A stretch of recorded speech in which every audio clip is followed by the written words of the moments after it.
जय हिंद दोस्तों, कैसे हैं आप लोग। आई होप आप लोग अच्छे होंगे। आप लोगों का बहुत हमारे पिछली वीडियो में बहुत प्यार मिला, आप लोगों ने बहुत लाइक किया। और तो और कुछ बच्चों ने डिमांड किया कि सर फिजिकल के बारे में भी कुछ वीडियोस बना के फिजिकल के बारे में भी बताइए। तो क्योंकि होता क्या है ना कि बच्चे फिजिकल में बहुत छटते हैं।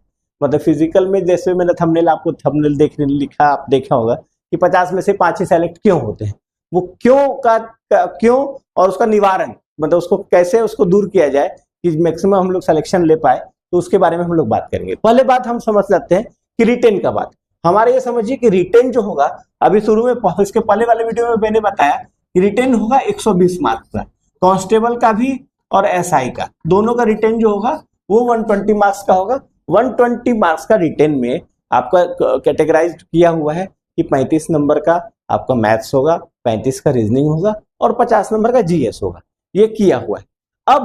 अब ये देखिए, कांस्टेबल और एसआई दोनों के लिए जनरल का यूआर कैटेगरी और ओबीसी, जनरल और ओबीसी का क्वालिफाइंग मार्क्स जो है वो 42 नंबर है। मतलब 35% मार्क्स ये क्वालिफाइंग मार्क्स है। इस और एससी और एसटी का ये जो है 36 मार्क्स, मतलब 30% ये क्वालिफाइंग मार्क्स है। मतलब इतना नंबर आपको लाना ही लाना है। इससे कम नंबर आएगा तो आपका मेरिट बनने की संभावना खत्म हो जाएगी। मतलब फिर इसके नीचे नंबर पे मेरिट भी नहीं बनेगा, है ना।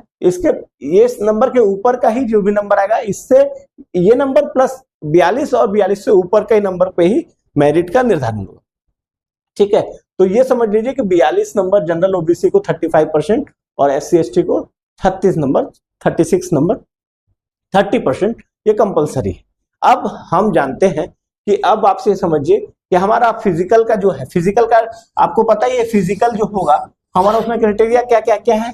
1600 मीटर रेस है, 1600 मीटर रेस है। उसके बाद लॉन्ग जंप है, उसके बाद हाई जंप। अब इस 1600 मीटर में भी 1600 मीटर कांस्टेबल का भी है। कांस्टेबल में भी आप समझिए कि मेल है। कांस्टेबल ये कर देता हूं, इसमें मेल को कर देता हूं, ये फीमेल है, मेल फीमेल। अब और एसआई का भी वैसे ही मेल और फीमेल। 1600 मीटर मेल का क्या है, 1600 मीटर मेल का कितना, 1600 मीटर यहां कर देता हूं। 1600 मीटर मेल के लिए कितना टाइमिंग है, कांस्टेबल का कितना है 5 मिनट 45 सेकेंड, 5 मिनट 45 सेकेंड। और फीमेल के लिए कितना है 3 मिनट 40 सेकेंड। ये कांस्टेबल के मेल का टाइमिंग 5 मिनट 45 सेकेंड, कांस्टेबल के फीमेल का टाइमिंग 3 मिनट 40 सेकेंड है। अब बात कर लेते हैं एसआई का। एसआई का मेल का टाइमिंग 1600 मीटर का जो है वो आपका 6 मिनट 30 सेकेंड है, 6 मिनट 30 सेकेंड है। उसी देखिए, अब हम लोग बात कर लेते हैं फिजिकल का। फिजिकल आपको पता है, फिजिकल का जो है वो क्या है, फिजिकल का मेल का क्या क्या होगा, एक 1600 मीटर होगा, 1600 मीटर रेस, फिर लॉन्ग जंप, फिर हाई जंप, ये होगा। अब इसमें कांस्टेबल का और एसआई का, पहले मैं कांस्टेबल और एसआई मेल का बात कर लेते हैं, फिर फीमेल का बात करेंगे। मेल का क्या है, कांस्टेबल का मेल का टाइमिंग कितना है 5 मिनट 45 सेकेंड, और एसआई के लिए कितना टाइम है 6 मिनट 30 सेकेंड, 1600 मीटर दौड़ का। अब लॉन्ग जंप में क्या है, कांस्टेबल का 14 फीट क्वालिफाइंग है ना, और एसआई का 12 फीट क्वालिफाइंग है।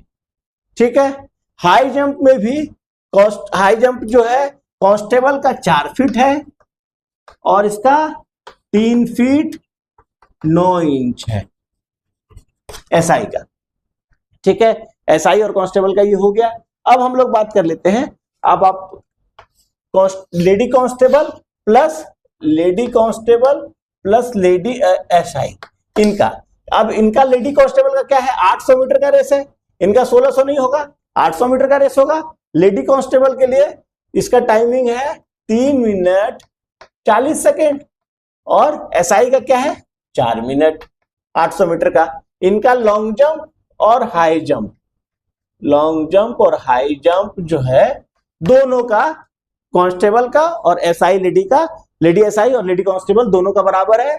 कितना है? दोनों का लॉन्ग जंप जो है वो 9 फीट है और हाई जंप जो है वो 3, हाई जंप जो है वो 3 फीट है। दोनों के लिए 9 फीट और 3 फीट, ये दोनों का सेम है। अब हो गया, ये फिजिकल मेजरमेंट के बारे में बात हो गया। अब बात है कि तैयारी, फिजिकल का तैयारी, लोग कंफ्यूज रहते हैं कि सर ये फिजिकल का तैयारी कब करें, रिटन का पहले एग्जाम है, सबको पता है कि पहले रिटन होने वाला है, तो लोग क्या करते हैं कि रिटन का पहले रिटन पे ही पूरा फोकस करते हैं। पर पूरा फोकस रिटन पे करने से क्या होता है कि जब आप रिटन का पे फोकस करते हैं और रिटन का रिजल्ट निकल जाता है, तो उसके बाद आपको 1 या 2 महीने का टाइम मिलता है फिजिकल के लिए। होता फिर क्या है कि जब आपका रिजल्ट निकल जाएगा और 2 महीने का फिजिकल होगा या 1.5 महीने का फिजिकल होगा, तो फिजिकल का आप तैयारी अच्छे से कर नहीं पाएंगे, फिर फिजिकल में छट जाएंगे। जैसा कि हमारा थंबनेल में आपको लिखा हुआ है कि 50 में से सिर्फ 5 ही सेलेक्ट हो पाते हैं फिजिकल में, क्योंकि आरपीएफ का फिजिकल का कैटेगरी जो है वो स्टैंडर्ड अदर फोर्स से हाई है। मतलब 5:45 5 मिनट 45 सेकंड में 1600 मीटर दौड़ आसान नहीं है, और उसके लिए आपको मतलब और एसआई का 6 मिनट 30 सेकंड में भी 1600 मीटर का दौड़ मतलब इतनी आसानी से निकलने वाला नहीं है। इसके लिए आपको अपना स्टेमिना डेवलप करना पड़ेगा, और स्टेमिना डेवलप तुरंत नहीं होता है। तुरंत ऐसा नहीं है कि आज धान आप बोएंगे आज और तुरंत आपका धान उग जाएगा और आप धान को काट लेंगे। उसी तरह से फिजिकल के लिए स्टेमिना का डेवलप होना बहुत जरूरी है। तो स्टेमिना धीरे धीरे बूस्टअप होता है। आप पहले दिन ग्राउंड में जाएंगे, 1 चक्कर दौड़ेंगे, थक जाएंगे, फिर कुछ 2-3 दिन 1 चक्कर दौड़ेंगे, फिर धीरे धीरे बढ़ाएंगे, 2 चक्कर होगा, फिर 3 चक्कर होगा, 4 चक्कर दौड़ेंगे, 5 चक्कर दौड़ेंगे। आपको 4 चक्कर दौड़ना है तो कम से कम आप 10 से 12 चक्कर दौड़ पाएंगे, तभी आप फिर वहां पर जब आप कंपटीशन एग्जाम में जाएंगे 1600 मीटर दौड़ने के लिए, जब आपका 5 किलोमीटर का प्रैक्टिस रहेगा दौड़ने का, तब आप 1600 मीटर दौड़ पाएंगे अच्छी तरह से। 1600 मीटर दौड़ के 1600 मीटर को क्वालिफाई कर पाएंगे। तो इसीलिए मैं मेरा ये सलाह है कि आप मैं सिर्फ सलाह दे रहा हूं, मैं किसी पे कोई बाउंडेशन नहीं है, कोई मेरी बात सब माने या हम मतलब ऐसा कोई बाउंडेशन नहीं है।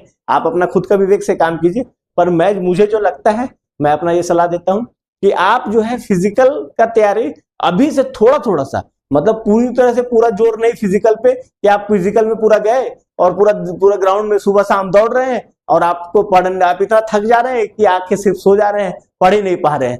तो रिटेन पता चला कि फिजिकल बहुत अच्छा हो गया पर पहले रिटेन में ही नहीं क्वालिफाई किए, तो फिजिकल क्या होगा, फिजिकल कब देने जाएंगे। तो इसीलिए मैं बोल रहा हूं कि पहले आप रिटेन को पे ज्यादा फोकस कीजिए, बट फिजिकल को भी साथ में लेके चलिए, और अभी से स्टेमिना को धीरे धीरे बूस्टअप कीजिए, धीरे धीरे बढ़ाइए। लॉन्ग जंप हाई जंप का भी मतलब प्रैक्टिस अभी से चालू कीजिए।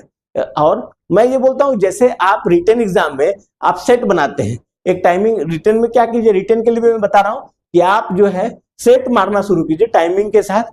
बहुत सारे आपको फ्री वेबसाइट्स में सेट मिल जाएगा, सेट को निकालिए, सेट को अपना टाइमर के साथ बैठ के सेट को हर मतलब सप्ताह में कम से कम 1 या 2 सेट को बनाना शुरू कीजिए।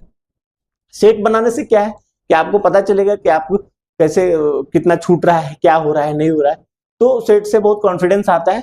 उसी तरह मैं बोलता हूं फिजिकल का भी सेट मारिए।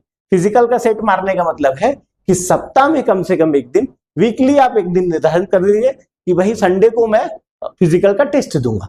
आप अपना बॉडी को वार्म अप करके 1600 मीटर दौड़िए टाइमिंग के साथ, फिर उसके बाद लॉन्ग जंप मारिए, फिर हाई जंप मारिए। उसका फिर एक अपना एक चार्ट बनाइए कि इस तारीख को मैं लॉन्ग जंप मेरा टाइमिंग इतना हुआ, लॉन्ग जंप इतना फिट गया, हाई जंप इतना फिट गया।